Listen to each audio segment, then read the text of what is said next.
guys around the world and the great beyond. Welcome back to another episode of the Guy Schtuff podcast. I am your host, Anthony Claiborne, coming to you from the East Coast, USA. Joined as always by the illustrious, the voluptuous John Espy, coming to you all the way from Thailand. What's up, John? What's up, my brother? How you doing today, man? I am good, and I tell you what, gang, I'm just going to tell you right out of the gate.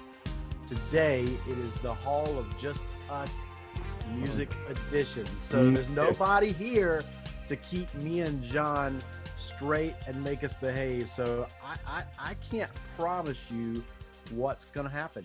Who knows? It's wild, man. Anything could happen. We are free men. We are free men. Well, not that free. We're married. Free-ish.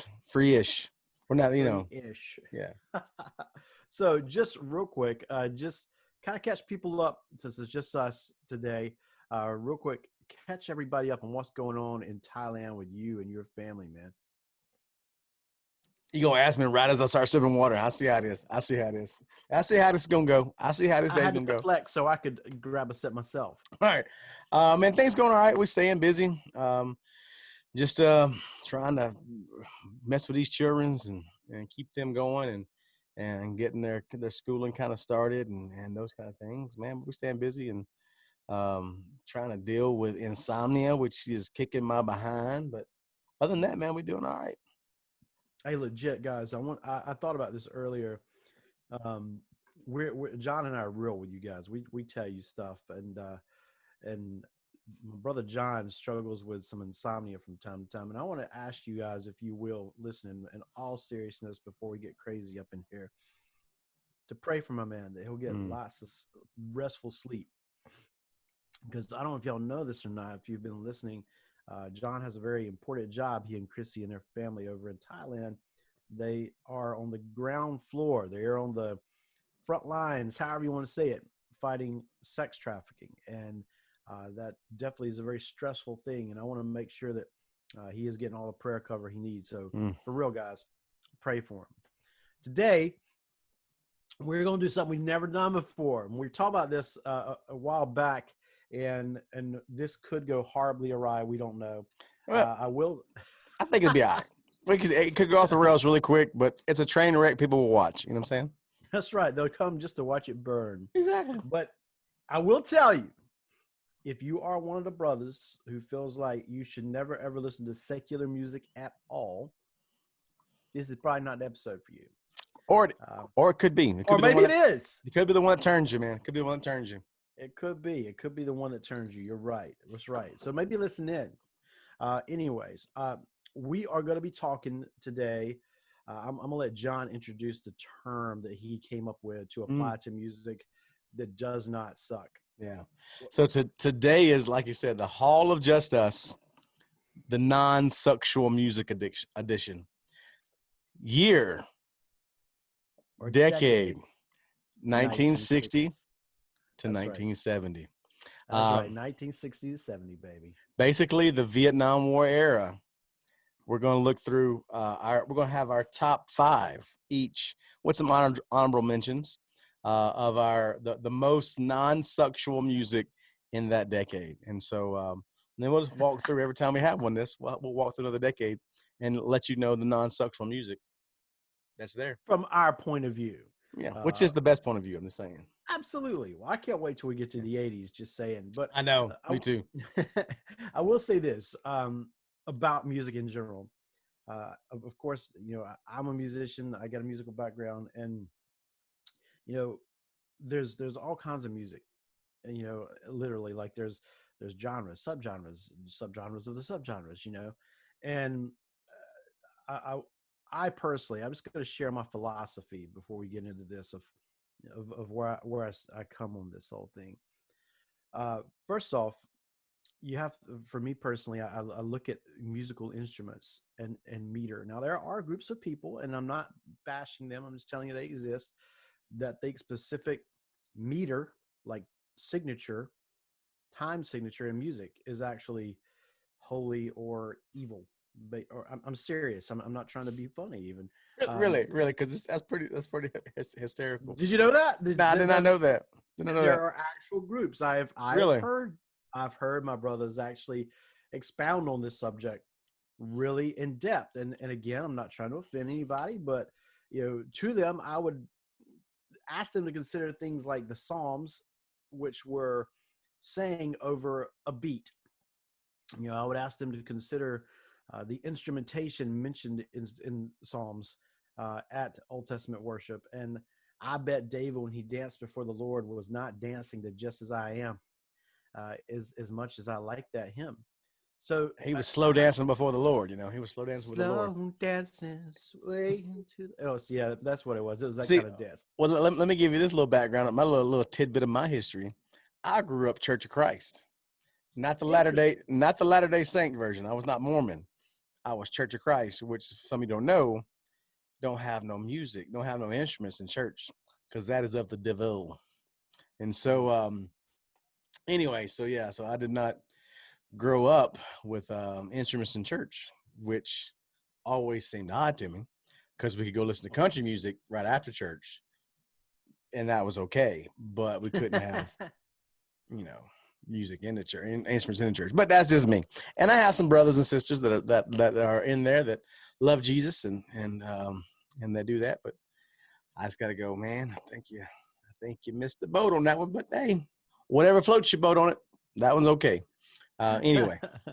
No, that's interesting, and that's it would make call time on Sunday morning easier. I don't have to drag my guitar in, but we're going to be doing an a cappella group today. Well, but you gotta have the pitch pipe. You gotta have the pitch pipe to do that. If you're gonna do that, if you're gonna do the acapella, you gotta have the pitch pipe before you start. And now an instrument has entered the building, and it is of the devil.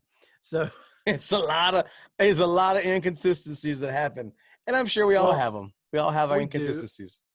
I think what happens a lot of times is we as people, we tend to swing the pendulum too far one direction or the other, instead of achieving some kind of balance in our thought processes and in our lives. And for me, music, the power of a song, definitely, non-word music without words is powerful, but the words for me are what make a song, completely acceptable or unacceptable. And the other thing too, though, is as a guy, I used to be a history teacher and I'm a writer. Uh, Music ties us to another time, and and helps us to connect with it. When I taught, I was sharing with John, guys, that when I taught, I would always use music in my classes. And like, even when I would teach on ancient Assyria, I would find music that they think sounds exactly like what they would have played, and it helped to transport us. As a writer, like when I wrote Farther Down the River, promise you not a shameless plug, but when I wrote that, it's set in 1939. I surrounded myself with music from 1939. I can tell you the number one song from 1939. It was Strange Fruit. It was Strange Fruit. It was actually, interestingly, John, this is Strange Fruit. Yep. It was by Ella Fitzgerald. And Strange Fruit actually refers to lynchings in the Jim Crow South. And Really? that's exactly right. And so Oh, hanging from the tree. that's right. I got you. Now it makes sense. I was like, strange fruit. Oh, yeah. That's one thing too. Like, that's what music does. Is it takes those moments in time and it puts a soundtrack to them. It puts a soundtrack to our life and moments of time that's happening then. That's one thing I think we're going to find out in our list here in a second, in the 60s, of what's really tied into that and what's really going on politically, culturally, what's going on. Those are things that'll be tied in. Like, I can never hear a couple songs from the 60s and not see a Huey flying through the jungle. You know what I'm saying? There's certain No songs doubt. that's just going to hear it. And so I think that each decade is going to have something that's tied to, and I think like I said, every point in history has a soundtrack. So we're going to be discussing those soundtracks, I think. So what it does for us, guys, and this is where he and I fall out on this, it connects us to the human condition. Mm. We understand what people experience better. Now, granted, there's certain music that as a grown man, I do avoid Mm. because it's tied to periods of my life where I was not who I should have been. And so I'm careful not to listen to it because it calls something up in me that I feel like is unhealthy. And so there's that balance. So that's where we are. That's where we be. You ready? Let's talk about some music. Let's talk about some music, man. Let's go All to right, man. to So our top 5 lists. top five coming together, our powers combined, forming together a top 10 list. So get your pen, get your paper, because we're going to give you what we feel like are the 10 best songs from the decade of the 1960s. Not that either of us were there. Mm-mm. Not We even were not close. there. Not even close there. Although when we get to the 70s, John, I'm I not was there either. I'm I not was there there either. for part of You're that part of it. I wasn't. it. So John's gonna lay the first one on us. John, All right. your first song. So this is my first song of the 60s, and this is why I'll tell you the reason why this is my first song that I picked. Now, the number 5 spot is I used to have a record player, and for some reason I had these golden oldies, little. It wasn't the big vinyl. It was a small little. What Oh were those yeah, called? you had to put a little. Were they 45s? You had to Yeah, put a little plastic insert in them, yeah, to keep it playing and stuff. But and then you turn them backwards and like. I'm just kidding. no, I didn't do that one because I would scratch up my records, man, and be like, then my mom would go beat my tail. Anyway, so there was a song that I had there. It was from the Turtles, and it was "Happy Together" from 1967. And that song, it's like it. Some of you, if you grew up in the South, probably watched Ernest Goes to Camp, and that Ernest was I mean, he was a Southern prophet. he was, man. He was Southern Prophet. Um, but there was a song where that was from that movie. He had the turtle bit his nose, and only he would let go is to sing him "Happy Together." Now, that being said, that's not why I like this song. I feel But like this, there's a spiritual implication there somewhere. it I must don't know. be, it must be. But there's that song, man. That connect that hook. That if I should call you up, invest a dime, and you say you'd belong to me, man. It's like that's my jam. I'd lose my mind. Imagine how that was like that little whiny like kind of flow into that, man. Were they That was a hit. British? I'm not sure. I didn't look that up. I don't know if they were the British or not. We need to look that up. We need a Jamie. We need like a Joe Rogan version of Jamie. We need Jamie indeed. Yeah. Right Jamie, look that up. now, we will look You that got up. some childrens. You got some children. Wake their tail up. Be like, hey, look, come do pick me Jamie. They were American. Ah. So what I love about that though, man, and it's so funny, it's like a lot because of the British invasion, a lot of bands, a lot of American bands from that time have that sort of British sound to them, Yeah. you know. But to be fair, when you get over to the 90s, you see that too, with a little band called Green Day. When I Yeah. first heard Green Day, I know we're jumping to the 90s, we're going to jump right back. When I first heard Green Day, I was like, oh, that's nice. It's a little British punk band. You ain't British. Yeah. You white from like Minneapolis or something. That's cool, man. But Go ahead. that's in that second invasion that happened like coming out of the 60s, and the second invasion would happen like in the late 80s or early 80s when the second invasion happened. That was some tight music coming out of that, man. It was indeed. Well, it did not make my list, Mm. Happy Together, but I love that song. I do. And I remember being it kind of a lot of 60s music found a resurgence in the late 80s, which is pretty typical if you think about it. Music from about 20 years before will make a resurgence. And if you think about what's being played right now, like, 80s music was really, really popular, and 80s fashion for a little bit. And now if you go in the stores, you see 1990s styles. Yeah. I looked across my daughter's 17, and I looked across the dinner table at her Sunday, and she was wearing a black T-shirt and a flannel shirt over it and a pair of ripped jeans. And I was like, man. I was like, Grunge is making its way back. Exactly. Grunge is making its way back. Grunge is going to be oldies. I mean, that's She, that's like, she wearing a pair of Doc Martens too, like a flannel tied oh around. man, Doc Martens. Wow, that is one I man, I used to have to stock those things at the second smoke shop I worked at. Oh my gosh. So my first song on the Let's hear it. list. Let's hear it. Let's hear your number My 5. first song.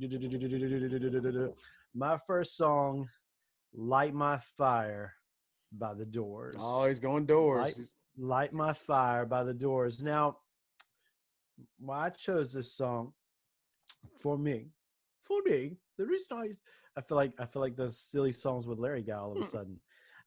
This song, the Doors, obviously, and again, guys, like as you listen to these songs, understand we're not like saying these guys' lifestyles are people that you need to emulate. I mean, Jim Morrison died under auspicious circumstances, to say the least. And you like that word? It's Auspicious. auspicious circumstances. But he died, you know, a tragic death. A lot of these guys that we're going to talk about died tragic deaths. Yeah. But they left behind some strong music. And just like, you know, for me, for John, rather, this song is one of those songs. And every song I'm going to share, I'll just go ahead and tell you, for me, represents the Vietnam War era. My uncle was a Ford mortar observer. He was wounded 3 different times, dude. I've read the letters for his Purple Heart citations. It's crazy. And he used to tell us stories. And, you know, growing up in the 80s primarily, that was a big thing, you know, Tour of Duty. If you ever saw that show, Tour of Duty, that show was so good. Oh, yeah. But it was a great show. Man, But no, I was going to say, man, I just talked about this the other day, like thinking back, like in the 80s, the Vietnam era was what everybody like associated with war and with those kind of things, and with warriors and all the movies about wars from the Vietnam era. And I started thinking, I was like, man, that's 40 years ago, 50 years ago. You know, I was like, what everybody associates now is as Iraq, Afghanistan, Fallujah. Those are, you know, those are the Vietnams of our day when we were growing up. Yeah. The stories that come out of that would come out of Iraq now. It just kind of hit me like, man, the guys that we looked at, I'm like, oh, these guys were so old. They were in the Vietnam War. They were like, man, this is those crackers that was in Iraq and Afghanistan just 20 years ago. Same idea, same guys. My units. Yeah. And 20 years from now, you know, kids will listen to like Cardi B as oldies, God help us. and talk about the War on Terror era. But Light My Fire, one of the things I love about it and why it really always appealed to me was the honestly is that organ, man. That keyboard is to me really the Doors keyboardist. You know, Ray Manzarek made that band, musically speaking. And Jim Morrison, for all his like really probably psychological problems and his drug use, he was and weird on stage antics, and was known to like just rant and use profanity for extended periods of time while they played around him. But when he was cognizant, lucid, he was an incredible poet. And you know, it's obviously there's a euphemism to that song for those of us married men, but that raucous arpeggio, you know, because like when I grew up in church, the organ and the piano was like the only two instruments you ever really heard, and less they allowed a bluegrass player to come in and some Southern gospel. That's right. Bass always low, tenor always high. But I'd never heard an organ played like that, man. You know what I'm saying? So when I heard that, it was like, holy smokes. And what's interesting is, you know, the Doors and even a band I'm gonna mention later on, that organ, the way they play the organ was very similar to fugue. You know, it had its roots really in like Bach and music like that. So, but that's the thing with the Doors that I could never get behind is that organ. That organ drives me crazy. Like I love Morrison's voice. I love his, you know, that even like Riders on the Storm, where you didn't have a lot of crazy stuff in it. The But only reason that's not on my list is because it was from the 70s, like into the yeah, 70s. I think 71. yeah. So that was like, that was that organ just that turned me off as something about that organ that makes me feel like creepy, like something crawled up my legs and died. I But mean, that's the point. yeah, Well, that's why I here, don't like it. well, I think what you need to do is you need to do one or two things. You either need to get high and listen to. I'm just Yes. kidding. Don't get high and listen to it. We're kidding. Put it on really loud in the car Mm-hmm. and drive. Yeah, For for me, all the Doors is road trip music. I mean, it's not bad music. I'm not saying it's bad music. I mean, I like the Door stuff. Like we did I don't know if anybody ever heard it or watched my channel before, but we did a Rudolph the Red-Nosed Reindeer blues version a couple years back. It's fantastic. Nah, it's all right. It's whatever it is. But anyway, so we tried to do the next year we tried to do another version of Frosty the Snowman, and it was the Doors version of Frosty the Snowman. But it was that kind of that odd timbre, that odd pace that Morrison had, and I mean I like that. Just the organ just made me just cringe up in areas I didn't want to talk about. Well, some of that is why some people would say that you shouldn't listen to any kind of secular music because of the meter and stuff like that and the emotions it gives you. But we're human, Yeah. and I feel like for me as a writer, I have to fully explore human emotion. I mean, if you read my book, everybody in the book is not polite. There are some very impolite things happening in the book because they're real. That's the world we live in. So emotion. Have you ever seen Jimmy Fallon's version of the Doors doing Reading Rainbow? I have not, but I feel like I need to see You that. need to check that out. It is amazing. Jimmy Fallon does some incredibly funny stuff with music, and him and like Justin Timberlake is the best. Oh, yeah. When they do like the history of rap stuff like that. Yeah. We need to do a hip hop show too. Actually. But see, all my hip hop would be in the 90s. I'd be like, Thug Life, Tupac. That'd be it. I'd be like, after that, I have no idea. Tupac was actually an incredible poet too. Man, the Joker could.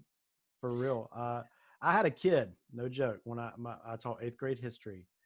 The only way this kid ever engaged, I allowed kids that they had a capstone project for the year, and they did a presentation on a figure they felt like impacted a generation. This kid who I had to like work my butt off to keep engaged the entire year did his capstone project on Tupac. And I've never seen anybody come so alive, man. This kid got up in front of the class. His presentation was amazing. It was like amazing. He found something he finally was like engaged with. So anyways, what is your next song, John? All right, let's see here. My next song is right on the edge of the 67, right in the decade we're trying to stay in, the 10 years trying to stay in. But it is one of my favorite Creedence Clearwater Revival songs. It's kind of funky, it's kind of weird, but I love it. And it's pretty much an acid trip that John Fogerty went on. It was Looking Out My Back Door by Creedence Clearwater Revival. I think one of their least appreciated songs, just for the songwriting, the beat of it, just the whole, I mean, it's just a fun song. I love that song. Another song that would be a great driving song. I tell you, truly, I think every song on here is a great road trip song. I think when we're done, I'm going to create a playlist with these 10 songs and call it on Spotify. There you go. And call it the Gosh Stuff Road Trip. There you go. And everybody can add to it. People can put in and add to it. We'll add to it a little along. That'd be fantastic. For real, I'm gonna do that. I can't promise you when, but I'm gonna do that. That's a good idea. So that song never, like I said, that song when I was a kid hearing it from my older brothers and listening to John Fogerty and Creedence Clearwater Revival. I never really got into it. And then a buddy of mine, or a guy that I knew, was at the house playing guitar one day, and he started singing that just on guitar, and him singing it. I was like, this is an awesome song. And so ever since then, I love that song. I absolutely love that song, even though it's the weirdest lyrics out there. It's like, dinosaur patrolman listening to Buck Owens, do, looking out It my could back happen. door. I Yeah, mean, it could happen. I mean, tam, you never know. tambourines and elephants are playing in the band. Won't you Why take a not? ride on the flying school? Do. I mean, has anybody handed a tambourine to an elephant? You never Do go. they Never know. do they know what they can do with it? I don't feel like they've given them a chance. Mindless apparitions guided by magicians. Do, looking out my back door. That joker was gone out his mind when he wrote Or that song. or maybe just throwing this out there, it's a little bit of an existentialist mindset about the song. Uh-huh. Maybe he was talking about the kind of mindlessness of the society that he was seeing outside. You think about the era the song was written in, and it's kind of like people are going through the motions of all these things while basically the world's coming apart I around them. understand. I understand what you're trying to say. I understand Fogarty dropped some acid when he was on some LSD, some DMT, something, and some ayahuasca. He was on something that affected his brain. The just and just so you know, the Guy Schtuff podcast does not condone the use of hallucinogenic drugs. Not We at do all. not. But I will. This is something I will go off on. If we go off a tangent, may have to edit this out, but we'll see. We'll see how far it goes down the rabbit hole. My my thought on this: if you watch any other if you watch Joe Rogan specifically, I like watching a lot of his stuff. He's kind of crazy, but he talks about DMT a lot, like a lot of Yeah, ayahuasca, DMT. Talks about that constantly. But I'm a big Eddie Bravo fan, so I listen to that. There you go. There you go. So it walks down the line. This is my thought, though. There's just hold me now. So Of his jujitsu, that is. yeah, exactly. The earth is not flat. Yeah, exactly. It's definitely round. A But my sphere thought no is this: less. there has to be this connection between our soul and our brain, right? Our mind and our soul has to have a meeting point. And I think, and this is just my opinion, I don't know, but I think that meeting point is a biochemical thread that links those two. And so what I think, this is just from listening to people who have went down the road of hallucinogens, DMT, of ayahuasca, those things. It seems that they're jumping that gate to get into a realm they don't need to be into. And the Bible warns us against that when he talks about the warning against the use of pharmakia, and what we translated into sorcery to communicate with other worlds. And that's what pagan religions did for thousands and thousands of years. They used hallucinogenic drugs to communicate with the spirit world. So that being said, I think that people who like the song we're talking about could be connected in that way. Could be, a little bit influenced by a spiritual realm that may not be that good to be influenced by. I don't know. I trailed off there.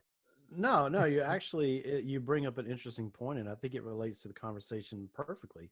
My understanding, and I've tried to do some quick research on it, but my understanding, like for example, LSD specifically, was invented by a specific doctor in a lab for the sole purpose.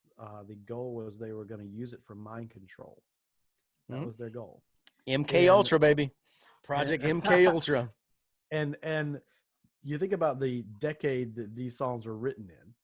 Yeah. There were a lot of mind altering drugs that people were using. And they absolutely were.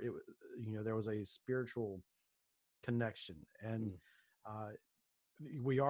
that's why we're warned in scripture to stay away from drugs. I mean, just the Bible said it first, just say no.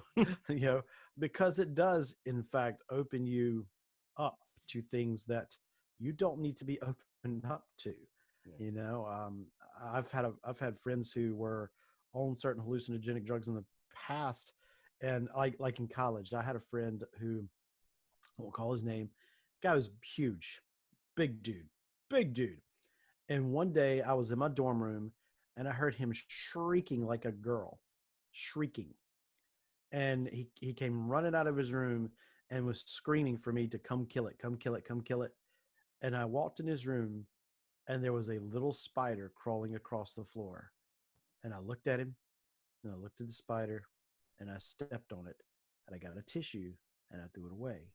Now, the reason that spider terrified him is because in his previous life, as a hallucinogenic drug user, Mm. that's what homeboy used to see all the time was spiders crawling all over everything and these Yeah. big grotesque things crawling all over everything. And he literally was having flashbacks. So Yeah. there's something real there. I'm just So we saying. definitely just say no, What, stay what, away. like you said, you touched on something that was really good there. Like in this era, that's like you said, when a lot of this experimentation happened with a lot of drugs coming out of the 50s, out of the McCarthy era, that almost repressive. I don't say repressive, but that everything had to be very cut and dry, very clean, very Oh yeah, orderly, kind of Ward thing. and June Cleaver. Yeah, exactly. And you had this So it kind of was the swing. reaction against it. Yeah, and then you had the government doing those. I mean, because it sounds conspiratorial, but you can go look up MK Ultra, and you can see the experiments they did with LSD and mind control substances and those kind of things that they admit to doing, and unfreely. But they said, "Oh, it stopped." And in the '70s, when we get to the '70s, there's actually we'll have hearings about MK Ultra that Mm-hmm. that Congress brought people before and said, "Hey, this what's going on with this project MK Ultra?" They said, "Oh, we shut it down." But if you look at the things that were using LSD, ayahuasca. I don't know if DMT was synthesized then, but anyway, the idea of that's really permeating this decade, and it's all going to permeate the music, and then goes into the hippie music toward the end of the hippie era, toward the end of the '60s, and then falls into the drug laden '70s, and which goes into the And yuppie '80s. what in the world are those people like listening to come up with disco in the set? I mean, own it to come up with disco, man. To Another go from conversation to go from the Doors to to disco, disco. that had to be a big jump, man. So that brings me to my next Hey, song. go ahead. Maybe makes me rethink it now, John, but I don't know. Here it is. It is Whiter Shade of Pale. Now, Oh, Whiter Shade of ooh, that's a good Pale song. That's a good is song. like the consummate like Vietnam War era song for me. I picture like the Hueys lifting slowly and moving out over the bush, but the band Procol Harum or Harum, an English band, again another one of those Baroque style rock bands, Mm, kind of psychedelic rock bands. yeah. But and if you ever look up the video for this song, it's so funny to look up the videos. Everybody thinks the MTV uh, was the first music videos. Yeah, Not no. even close. Oh It's man. just the first medium where they could all be Yeah. brought together and collated in one place. Yeah. They've been doing that for a long time. But you look up the video, you can actually look it up on YouTube and watch the band sing this song, and it is, dare I say it, trippy. But Maybe. but there's a sadness to this Mm, song, yeah. and for me, that's what attracts me to this song is uh, there's a feeling of longing, Mm, and you think about it, for us in this era, it's a little different. Yes, we've definitely lost men and women in the war on terror, but there's not a draft in effect. And in the 1960s, the Vietnam War, the draft went into effect. I've talked to family members and so forth. For example, like my uncle was drafted, and they had classmates who, their senior trip. The joke is they took their senior trip in Da Nang, and there's a loss of innocence. There's a loss of of that life that you had before. And for me, that's what this song does. It kind of mm, like encapsulates all that emotion, that loss of life, that loss of innocence. And that was it just kind of the loss. and listlessness of that whole era. Mm. Uh, because we were used to what I mean, like we undefeated in 2 world wars, you know what I'm saying? And then we go to Vietnam, and that didn't turn out the way we thought it was going to turn out. Yeah. So Well, that's the thing that really is interesting too. Like you see in World War II, you don't see the music as much. I don't know, as connected to the war. I mean, you I have, do, I mean, you because have I'm some a of the, big band music guy. well, I'm you a know, say, band but you have the, you know, you have the bugle woogie boogie boy of Company B, whatever it is, you know, that kind of I upbeat want to hear kind you of sing music. that. The boogie boogie boogie boogie Company B. Anyway, you have that connection, but you don't have those, you know, you don't when you're listening when you're watching Band of Brothers, you don't hear that era music being played over the scenes. You know, you don't, because it's more of an upbeat, and I think that comes from how the media was involved with World War II. Was very much, hey, let's keep Oh, the upbeat. very different. Yeah. Yeah, let's keep the morale up. Let's push this. We need to win. Whereas in the 50s and 60s, even the 50s a little bit, but the 60s, you know, with Vietnam, the music and the media was very much connected with this is bad, this is wrong, this is, we're going in and doing, you know. So it was very much a different feel and a different push from the media to get a certain response. Um, and I think that's what connects that music with it, and that the music, like I said, has that downtrodden, or that sad emotion that goes with most of the music you hear, and probably on our list, you're going to hear in Yeah. this time frame. Well, it definitely was a different, I love big band era music, just the other day, literally before you and I were about to get on and record, I was listening to By Mir Bistushane, uh, a big band era song. I was rocking out to it, which is pretty funny. But it had that. But you're right. It was a different kind of music. It was an upbeat. It was let's keep everybody, engaged and feeling good about the conflict and winning this war. But this was, and while there's a lot of film from World War II, don't get me wrong, there's lots and lots of film for World War II.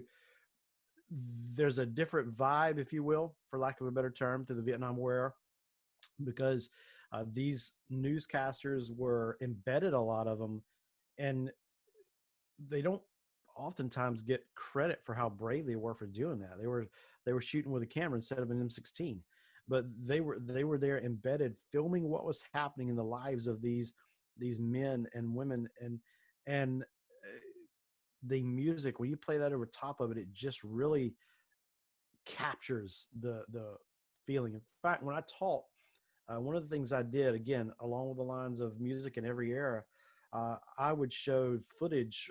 Whenever I showed footage from the Vietnam War, it always had music from that era over it. I would show, like, you know, helicopter gunships, attacking, or napalm dropping, and the Stones will be rocking out one of my songs. I'm not going to tell you what it is yet. One of my songs that is on my list, and it did it.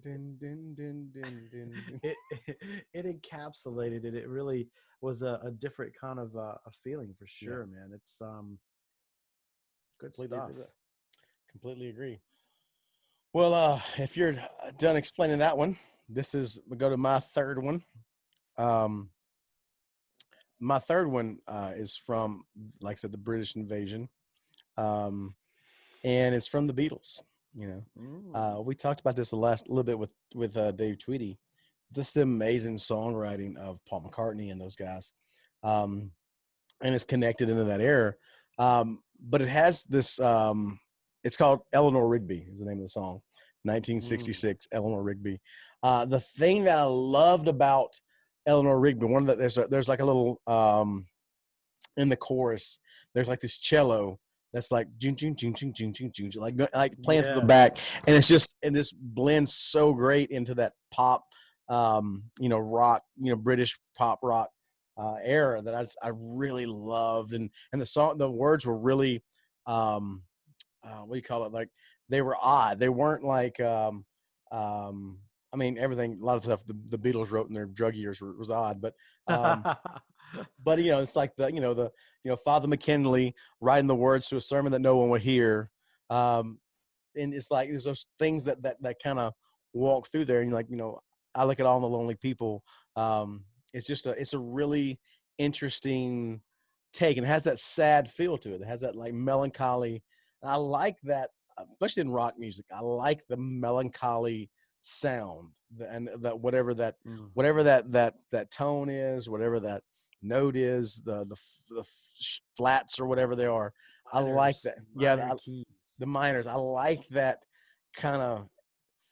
Something's a little bit sad about this. I like that kind of thing. And that's what I loved about Eleanor Rigby. And it, like I said, it ties into that cello that's just playing through the whole time of it. And I really, really enjoy that song tremendously. That's my number 3 spot. It's Eleanor interesting Rigby. that you bring up an interesting point. A lot of the music that we are attracted to has that minor key feel. I think the range of human emotions that we feel, there's music for all of it. You know what I'm saying? If you come all the way over to the 90s, thinking about being a dad, I was, becoming a dad in the 90s, Arms Wide Open by Creed, Oh, Creed, yeah. With arms wide Wide open. Yeah. So I was like, just charge the world. I'm a dad. I'm going to be the best dad. I'm not, but there's that minor key thing. In fact, there's certain music that, again, I do stay away from certain music from certain times in my life because of what I was going through and how I am concerned that it may kind of take me back to those emotions that I don't really want to feel. You won't find me sitting in a room with headphones on listening to Fade to Black by Metallica anymore.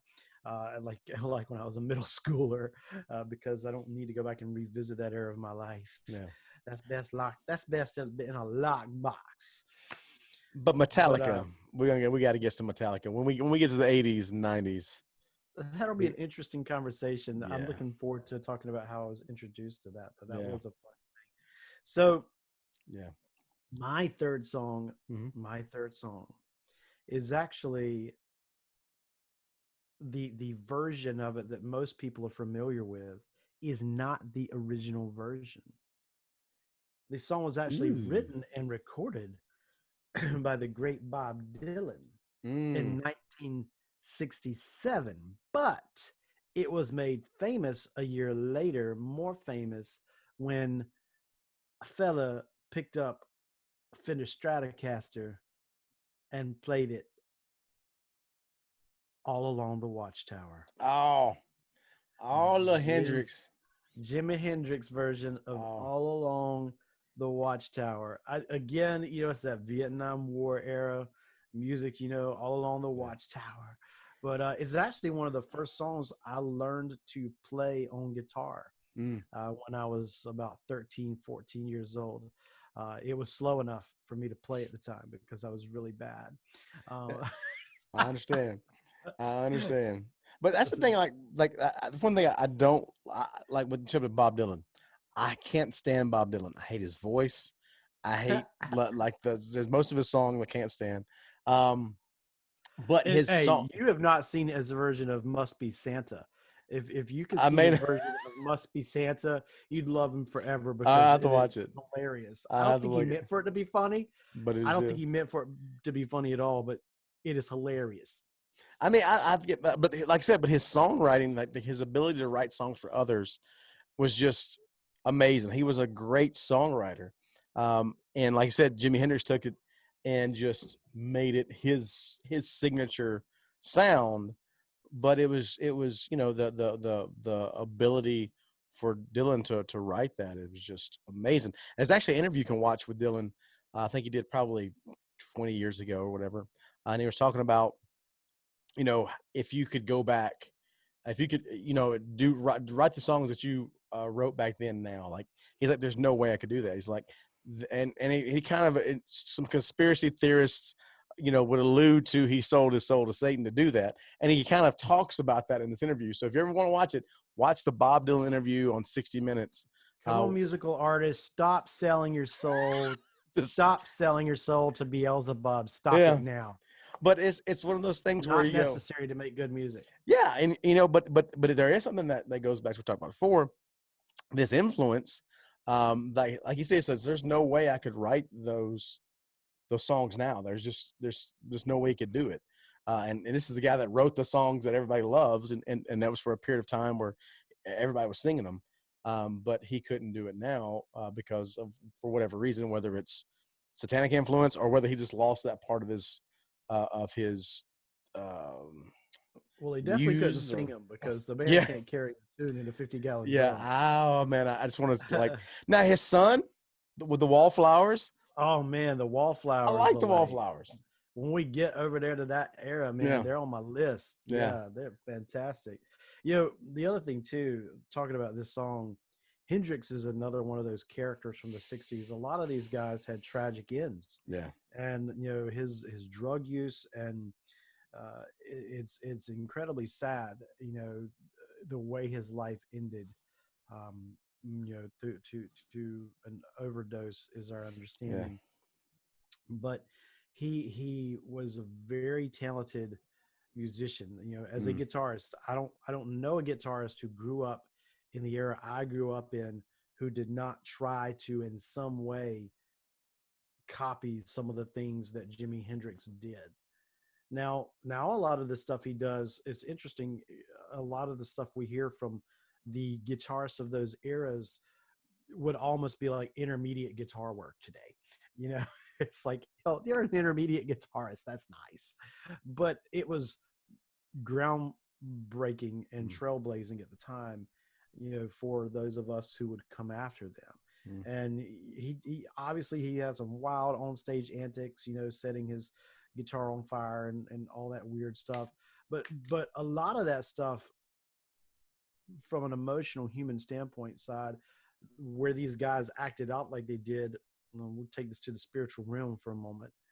They were acting out the emptiness they felt inside. They were looking for anything to fill that God-shaped void, anything, and nothing that they filled it with worked. And ultimately, for several of them, it cost them their lives. Yeah. Well, that's one thing that really I'm kind of wondering as we're talking to, because right now, everybody probably, no matter if you're a pastor, if whatever, if we said pick a song from the 60s, like we're doing right now, you would have no trouble hearing every single song that we just said. Now, if I said, hey, pick a Christian song from the 60s, you'd be kind of going, I mean, this is my opinion. I'm just guessing. I'm just spitballing here. You'd be kind of hard-pressed to go, oh, give me 10 or 15 songs that was impactful from the 60s. That was a Christian song. I mean, so it's weird how now we have that. Now when we get to now we can say the past 20, 30 years, you can go, oh, this song impacted me. This song was impactful. This song, but you don't have much in the 60s.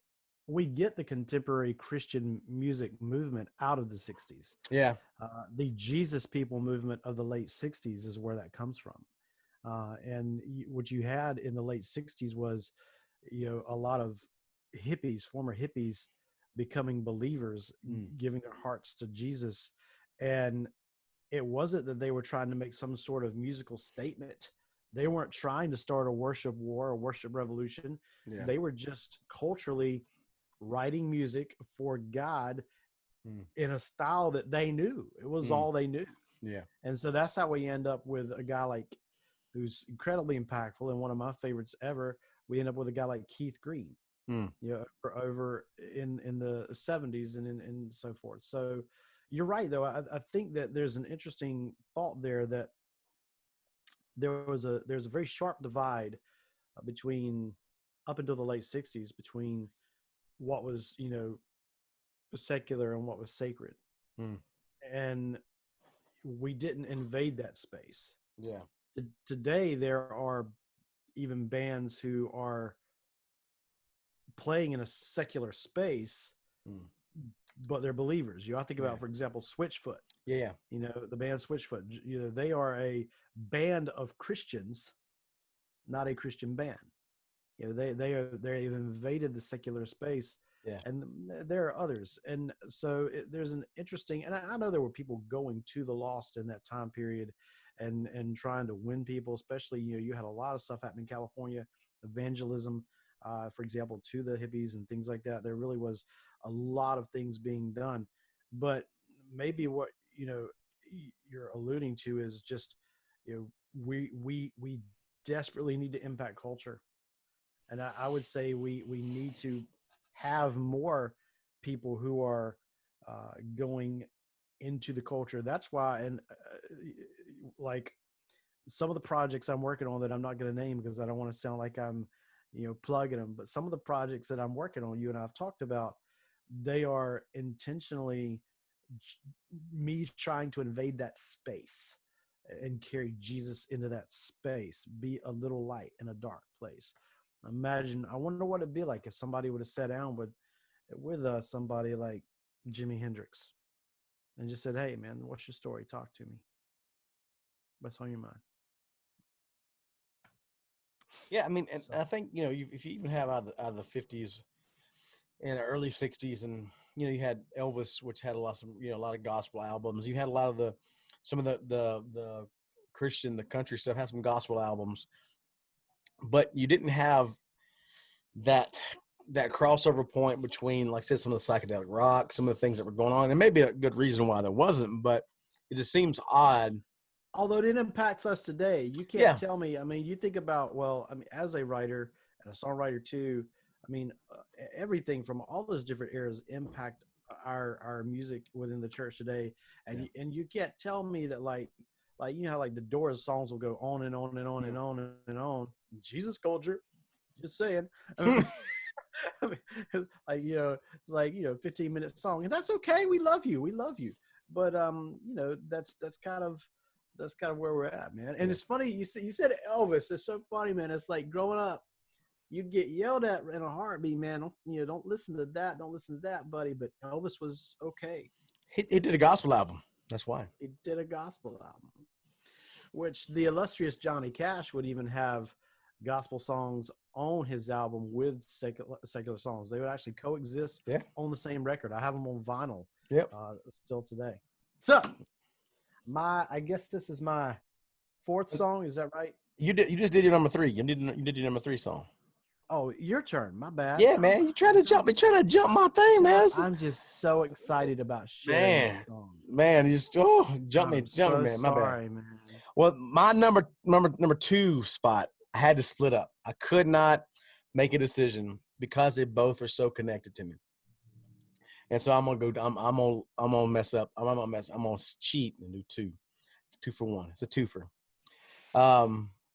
So the double shot. The first spot on my number 2 is by the Mamas and the Papas, 1965, California Dreamin'. Because of that opening that there's no intro to it. It just drops. There's all the leaves. I mean, it's just a jamming song that just drops in your face right when you go out. And it's been done so many. That song was so impactful. It's been redone, countless times by different genres. Even like hip hop has sample tracks off of it. Everybody has sampled that group and that song. And another sad, tragic story with Mama Cass, who I think she ate herself to death, I'm sure, but I'm not sure what happened with Mama Cass. Yeah, it is. I mean, which takes us to there's all kinds of addictions. Yeah. But, it's funny, man. Even as do you want to give your other one real quick? Yeah. My last one, I get that, and then we'll talk about them both. My final second one or whatever, is Etta James, At Last, 1960. Ooh. Right? Because that is just smooth like butter. I'm telling you, that is just the ultimate, like, wooing your woman. I had it played at my wedding. That was the song me and my wife. You don't woo your woman with hymns? Yeah. So that's something we need to get into. Like, just as I am, without one plea. Exactly. Be like, we bumping uglies, baby, tonight to that. What we doing? We knocking the boots to to to just as I am. What did I don't think that's happening. what happened? But I mean, but now I mean, technically you could do some, I don't. That'd be weird doing it anyway. But No, I'm gonna tell you why I couldn't do it, because I play in a worship band in church, and if I it'd be partook of connected. such, It'd be connected. yes, if I partook of such marital activities while listening to that music, here's what I would What hear would in my happen head. on stage? I would hear click click click click click click one. Yeah, I would hear the woman talking in my ear on the click track. Click click vamp. Ready. Hey, Everybody out there who plays in a worship band in your church, you know exactly what I'm talking about. We got a same little woman in our ear every week. Intro. Ready. One, two. You know what I'm talking about? or no, I don't. They know what I'm talking about. I'm sure they do. My thought you would reverse that, and then when you're on stage playing those songs, you'd be thinking about time with mama, and you'd have some like explaining to do on stage. You know what I'm saying? And that would not be good. You'd have to be like, that would. Good. So I don't know. So I don't know how like what does John MacArthur jam to when he's having sex at time with Miss MacArthur. Just saying. We love you, Johnny Mac. I love Right? I love Johnny MacArthur, but I just want to know, like, people that are like, and like, all right, so hopefully we got some fundamental This Baptist. train just went off the track. We going off the rails, baby. Just ride it on home, though. Ride it on home. Don't jump off yet to see where it lands.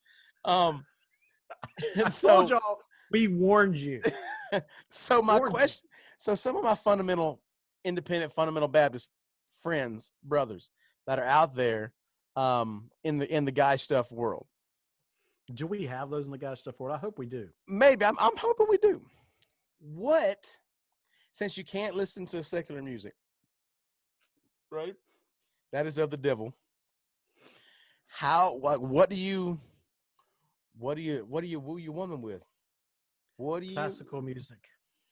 But even classical music was just the secular music of its time. Was the pop music of the day.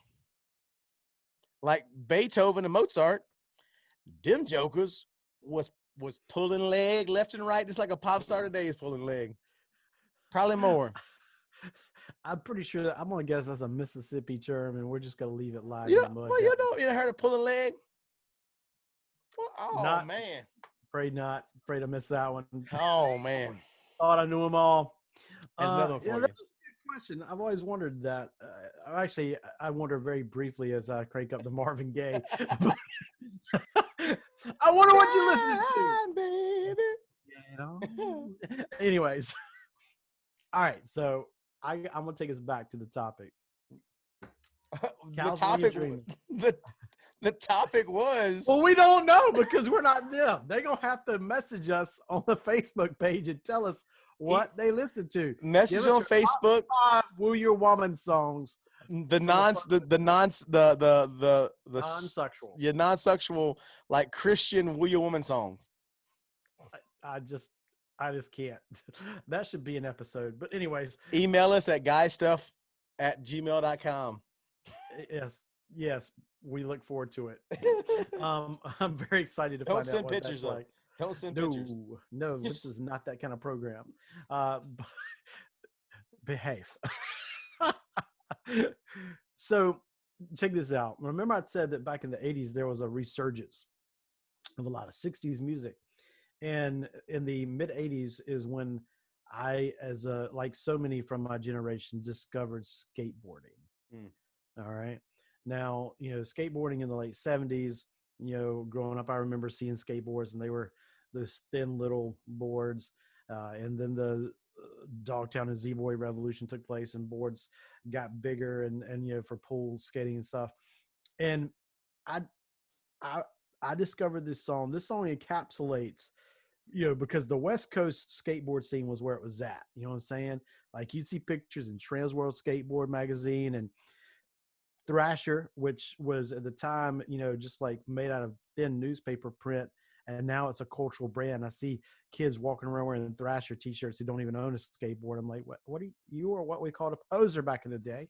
But just saying, guys, but so That song, though, I remember hearing it on the radio, and it encapsulated for me this longing I had as an East Coast boy to go west and to go to Cali and to like go to that scene and like see what that whole scene was about.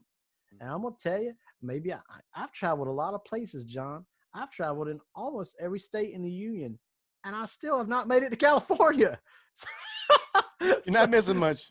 You're not So, missing much. I'm just saying. I don't know. I don't know, man. I don't know. I will say there is something about Cali. Like I've only been to Southern California a couple times. I was there for 3 months, technically 4 months with boot camp and combat school.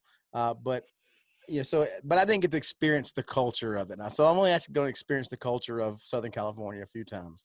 And I will say, I don't think boot camp counts. No, I don't count. Doesn't count. Doesn't count. But getting out and like there is a vibe there that I can see how it appeals to some people. I can see how that appeals. Like I was out, you can like I flew into LA. I don't know, a couple years back. Was flying from Florida to LA, and then going from LA to back to Thailand. And I had like a 12-hour layover, and so I was like, let me go out and just I was in the Gulf of Mexico 2 days ago. I want to go put my feet in the Pacific, today. So I got a cab from the airport, went to Manhattan Beach. It was, fairly warm when I got there. Got to the beach and it was freezing. I mean, it was so cold. Put my feet in and I'm like, it is so cold. But people are out there sunbathing and surfing and anyway. Probably surfing wetsuits. Yeah, surfing. It was really crazy. But there was this vibe that I could feel. I was like, man, you could see that how that could be appealing to go. I could surf in the morning and then drive an hour and go ski in the afternoon. That would be. I could see the appeal to it. And I've said we make fun of California a lot, but we have some friends that are actually coming on the show from Southern California law enforcement that'll be coming on, and so we're gonna rag them. But I can see the appeal of living there. Since I have never been to Cali, if you are listening to the Guy Stuff podcast and you would like to host me to come experience Cali, just hit us up. We'll come do one live from Cali. Well, this is what we could do. We could do either one or two things. We do Am I Too Old for This episode there? And you can skateboard at like Dogtown, like where the Dogtown stuff is. I would kill for that. Like there's a particular professional skateboarder I've been talking with who's a believer that I won't call his name, that if he would host me, that would be the most amazing Am I Too Old for This episode ever. If I like went out and dropped in one of them bowls, I would do it. I would totally do it. I would get killed, but it would be fun. So well, I know what I can get you out there probably. If we'll talk to this other guy comes on. I probably can get you or me out to do Am I Too Old for This and go surfing. We probably could do a surfing episode. You'd have to do the surfing thing because I do not swim well enough to surf. And plus, you're on a board, man. You ain't got to eat you. Oh man. I used to be like that. People know me, knew I was freaked out about the ocean. Hey man, I just watched that movie Underneath not that long ago. Go dive. I'm gonna take you diving. We're gonna go dive. Me and you are gonna go diving, and it will change your opinion about sharks, about everything. It'll change your opinion about it. I will tell you, when I'm in the pool, I prefer to be under the water than on top of it. See, this is how bad I was, right? This is how bad I was. Like I was so nervous and scared of sharks. I'd be in the pool at night and be like, "Oh, there's a shark in the pool." I couldn't be in the pool when I was a kid. Could not be in the pool at night because I would like think Jaws. Never watched Columbiana, man. That's just one pool. Columbiana. That's where the Chica like homeboy he's like the drug lord, right? And he's got a saltwater pool, and he's like got I think a mako shark or something in it. And he like killed her dad, and she's taking him out one by one, and she kills him and feeds him to his own sharks. I have to watch that. I haven't seen that one. Guy Stuff does not condone that. Yeah. We do not condone killing your enemies and feeding them to their own sharks. No. Which takes me going to the next one. Which takes me to my number 2 song, because it's very dark. That was a very dark thought. So we're gonna paint it black, folks. My number 2 song.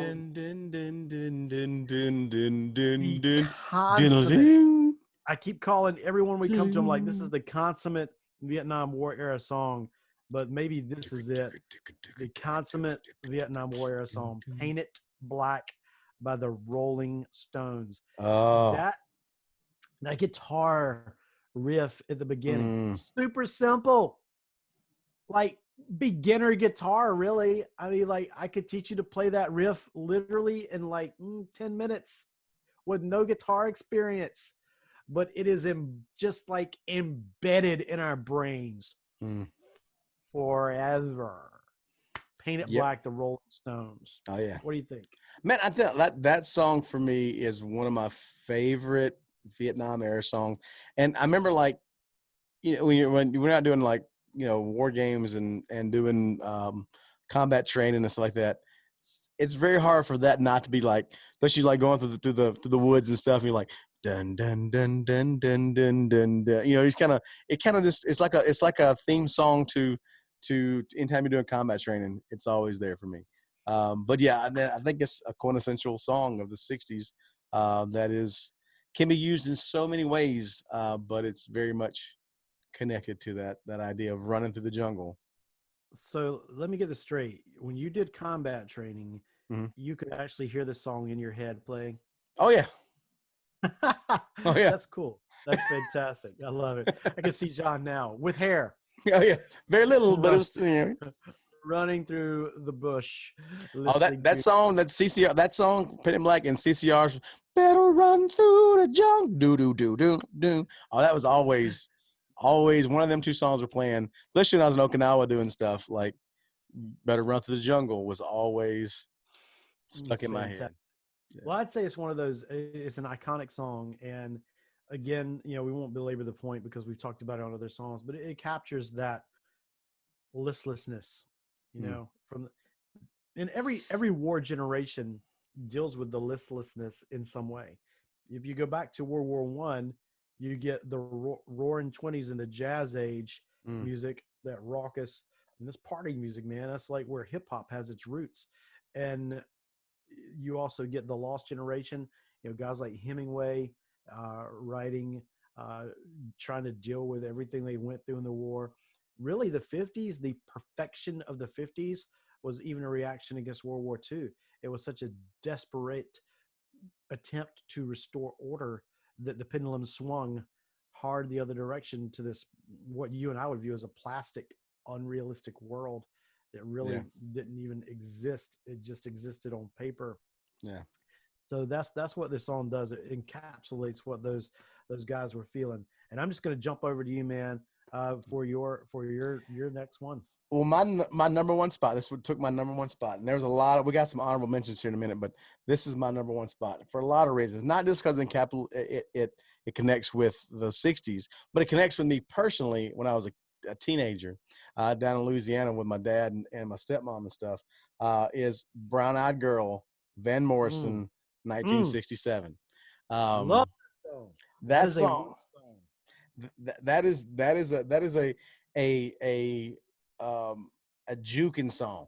Put it that way. You want to do a juke joint? That's you're gonna hear some Brown Eyed Girl. That's where I learned the jitterbug at. Was like with to Van Morrison, to some Louisiana girls down in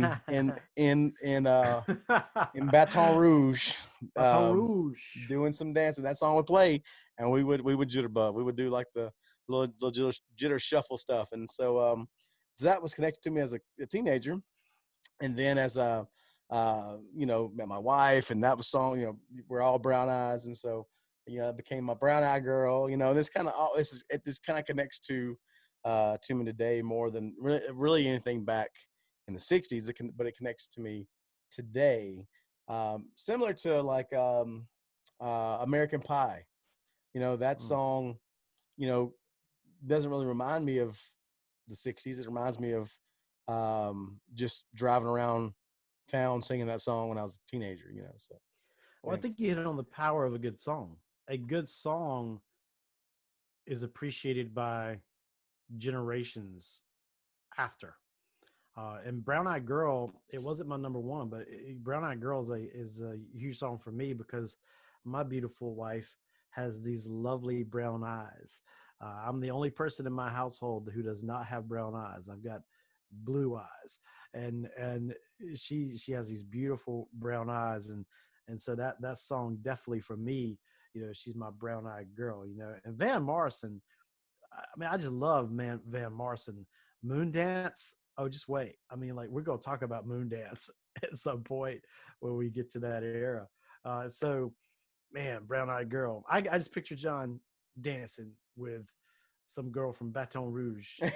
there was a few of them. but, but he's a happily married man. Oh yeah. Now. Oh yeah. I am very happily married now. But I was not married back then. Now. Well, my number one song, John. I vacillate between this song and another song from the 80s as the song that I want played as my coffin is rolled out of the arena. Let me hear See what I did there? The arena. I understand. All right. So, Spirit in the Sky by Norman Greenbaum. Oh, Lord. Now, here's what's cool about this song. Remember I said the late 60s, the real Jesus culture movement, the Jesus people movement had really begun to make a lot of footholds, especially in California. This song actually reflects that. If you look this song up, this song is listed as gospel. And there's so much happening in this song that I absolutely love. For one thing, you've got a guy who, I don't know Norman Greenbaum's story. I don't know if he grew up in church, and actually I looked it up. He was raised an Orthodox Jew. So hence the Greenbaum. Yep, it's the Greenbaum. But it's interesting that he connected, what was going on in the culture around him, and this song came to be. Now, musically speaking, that guitar, like as a guy who plays a lot of electric guitar these days, and especially I tend to lean to hollow body guitars. I can literally picture the kind of guitar and like exactly what they're doing at the beginning of that song with that riff, and can kind of tell that that's a hollow body electric because of the tone he's able to get and the sound it makes. This is, to me, this song is just, it's interesting because you think about it, this is placed in 1969. We're not out of the Vietnam War era yet. We're not going to be out of that until 73, but that's your history lesson for the day, guys. If you were wondering when the Vietnam War officially ended, I believe it was April of 1973, if I'm correct. But anyways, it's hope. We started with the darkness, of the 60s, and that we're swinging now into this kind of more hopeful vibe. Spirit in the Sky. That's my number one, man. It's America, and you are entitled to that song. I feel like John doesn't like my song. I mean, I think it's a good song. I don't particularly like the song. Like when it comes on, I change it because it's just I don't know why. I've never. I mean, even like when it was like, because you're not saved. You don't doubt my salvation at this point. You are not going to the Spirit in the Sky when you die. It's just I don't like that bouncy like Spirit in the Sky. That's where I'm gonna go. And it reminds me of that song by Sunseed.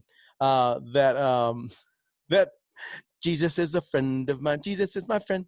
Jesus is a friend of mine. Jesus. Oh my gosh. It reminds me of that. That's why how dare you put that in the same. That was a group of people trying to be cool. So I understand. God. I mean, I'm not dog. I mean, like I said, you can love it. I think it. I mean, it does capture that, like you said, that end point where the Jesus people movement was really coming out. And I think it does articulate that very well, and does show that very well. I just don't like the song. That's just me, man. That's just me, brother. Well, But you know, I guess we can still be friends. as he puts the horn rim glasses on. My blue light glasses. That's awesome, man. That's great, brother. No, man, I think that, man, like I said, that does something for you. And that's one thing that we can say is just like a lot of things. We don't have to agree. No, we don't. That's why we have lists. John is entitled to be wrong. Exactly. Exactly. And Anthony is entitled to like Sunseed. It's okay. It's Oof. good. Yes, you know what? I just put it on repeat, man. And just let it play. I just put it on repeat, baby. Jesus is my friend. Jesus is a friend of Jesus. All right, so I have a long list of honorable mentions. How many honorable mentions do you have on your list? I've only got one, so it's all right. okay. You go right ahead. So I won't do all of them. I'll just do two, and then you do yours there. So my honorable mention would have to be my first one is going to be Buffalo Springfield, For What It's Worth. That to me, it connects that political, like what's going on, like something happening here. Oh yeah. What it is ain't exactly clear. That whole like just looking at the civil rights, because we're a civil rights movement going on. This there is happening during that time. It encapsulates some stuff coming from the war. It encapsulates all that, and I think that's, to me, and it connects with me in the 80s. My brother's the one that turned me on to that song. Like I never heard it before, and my brother was like looking around for the tape for Buffalo Springfield. And found tape. In case you guys are younger out there, if you'll message us on, we'll tell you what a tape is. Exactly.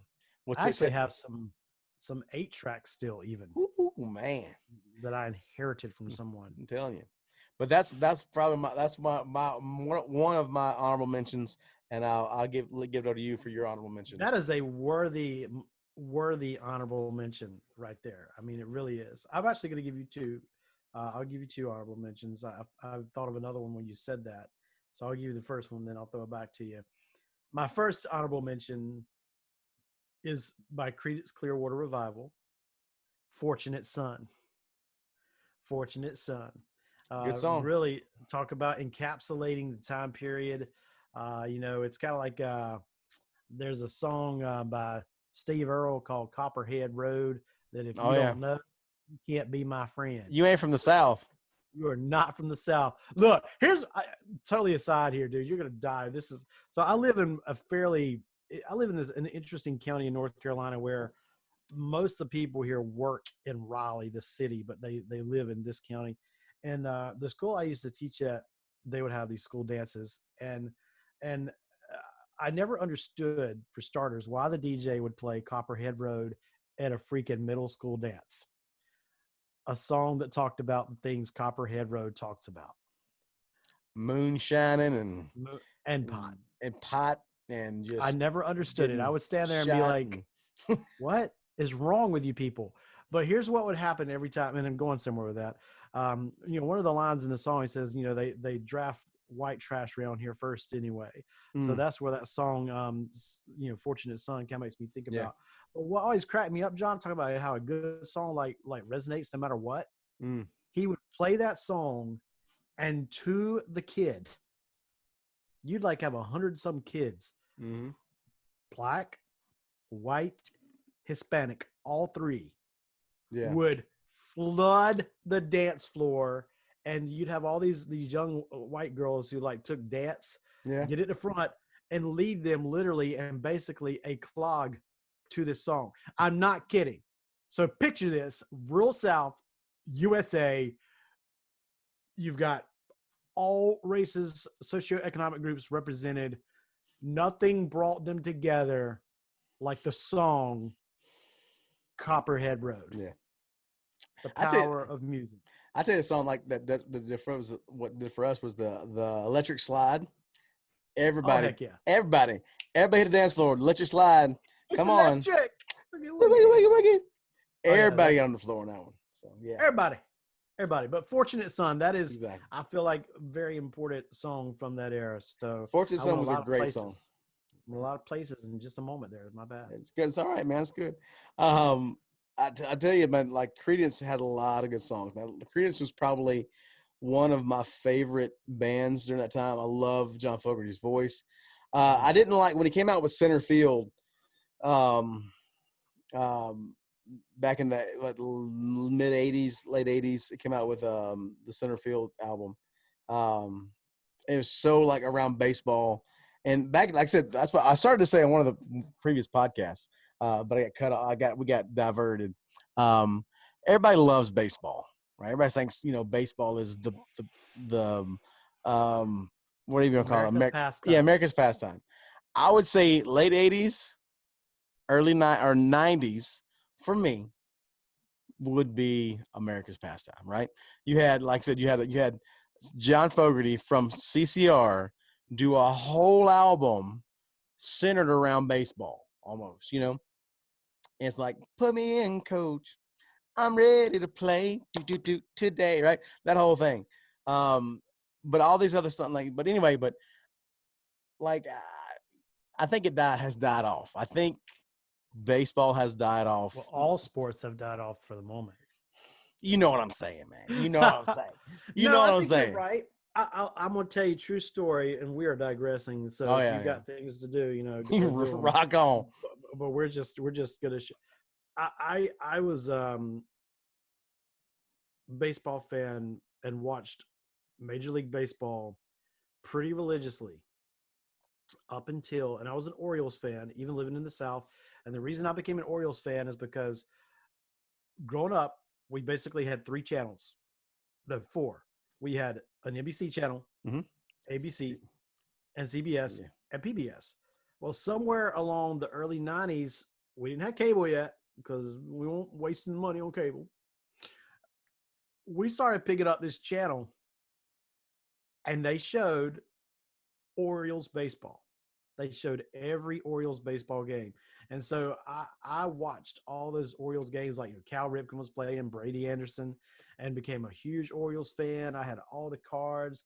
I wore, like I told you on another part, I wore my Orioles, flat bill when they weren't even really a thing. I had a fitted cap. I loved the Orioles. I was an Orioles fan, and I watched them religiously. Until the playoffs, that one year, and I don't remember the year now, somebody out there who knows years better on baseball can tell me, Brady Anderson, who had been known to snow cone more than one ball that looked like it was going over the fence to save a home run. Homeboy was running back. He's tracking back. He reaches up over the fence to catch this ball that I've seen Brady catch 100 times. Some little kid reached down with a glove and caught the ball and snatched it up. Home run. The Orioles lost. And I said that day, I told my wife, I said, I will never watch a whole Major League Baseball game again, because I will not watch a sport where some snot-nosed brat can change the outcome of game. Now, they've changed that now. My understanding is if that happens now, is ruled interference, and it's a ground rule double. But that's it. Now, I love minor league baseball. I watch minor league baseball all day long. See, this is my theory of why I think baseball is no longer – how you can tell baseball is no longer the America's pastime. When was the last baseball movie you saw? That is an interesting point. Back in the 80s and 90s, you had every other movie was – well, you had The Natural with Robert Redford. You had Major League – Field of Dreams. You had League of Their Own. Oh, I love that movie, by the way. I love that movie. Based on true story. Yeah. So you had all these baseball movies. The movie about Jackie Robinson was the last baseball movie you saw. Yeah, and that was more of a biopic than an actual baseball movie, I would say. But you don't have that anymore. Like, I would say that that shows it's no longer America's pastime. America has moved on.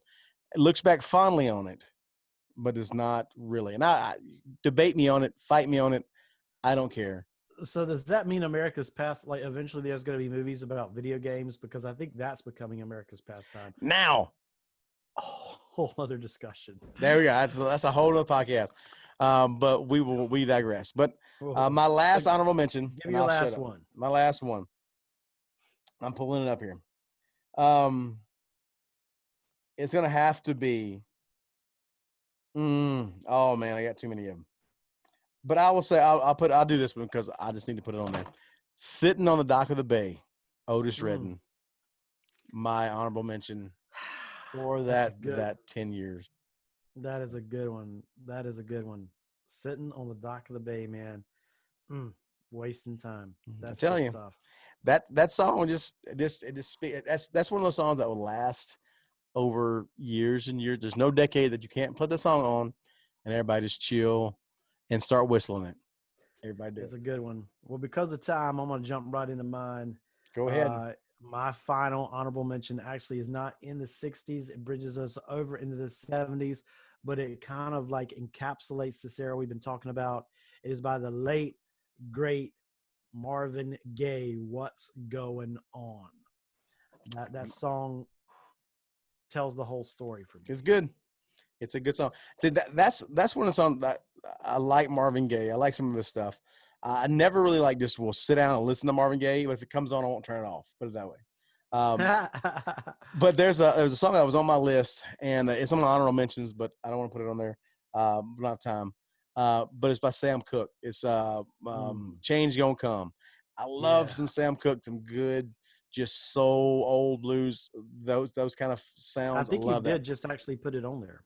Well, I mean, we didn't go into it, but I suppose I liked Marvin Gaye because he had some of that more upbeat kind of stuff. But like I said, I won't just go out and search his stuff. But if it comes on, I'm not turning it off. It's interesting, and Marvin Gaye is a good example, and I won't get into it deeply, but it's a good example of how, like, when you get over to the 80s, in order to stay relevant and be impactful, how some of these guys who were so political in their music back in the 60s, early 70s, their music changes. You get over to the 80s and Marvin Gaye's music is very, very different. Very, very different indeed. In fact, Marvin Gaye's music becomes, just his name alone becomes a euphemism for certain activity. For having time with mama. Was it Craig Groeschel? Craig Groeschel says belly button to belly button. belly button time. That's what Craig Groeschel says. But anyway, all right, brother. So that we want to do some of these episodes, guys, that are a little bit lighter, and just kind of fun, just kind of share some things like this, and these are our opinions. Just what we feel like are our top 5, thus forming a top 10, if you will. Mm-hmm. If you want to do that, with some honorable mentions of songs from the 60s, songs that we feel like they impacted music. Us. Non-sexual. They do not suck. In our opinion. It is our humble opinion. We are, as we've told you, not professionals. We need some professionals. We need some professionals. We need some professional help. Exactly. But anyways, gang. Well, look, thanks for hanging out with us as we just have talked about non-sexual music. And we'll hope you will join us. If you have a song from the 1960s that you feel like should have made it on, you can reach out to us on the Facebook page or on at our Gmail account for right now. But do this favor for us. Make sure that you have gone over to YouTube and subscribed so you can. We're going to be doing some crazy stuff real soon that we're going to be posting up there, like Am I Too Old for This and Gosh Stuff doing Gosh Stuff. Maybe even a video of drop by the time you hear this. Who knows? But you want to make sure you hear that stuff. Subscribe to the podcast on whatever podcast platform you listen to, and share with a friend or share with somebody you don't like. We don't care. Exactly. That's okay too. Share with your independent Baptist friends, and please send in some hate mail. Some hate mail if you want to, or some entries for what's your belly button to belly button music that you would have for non-secular music. So anyway, that was one of my things. We are curious. I'm very curious. Don't tell me Tchaikovsky because he was gay. So don't even come in here talking about some Tchaikovsky. Vira Smetana, the Moldau, that would work. But anyways, I digress. So we will see you guys next time on the Guy Stuff podcast. God bless you guys. Peace.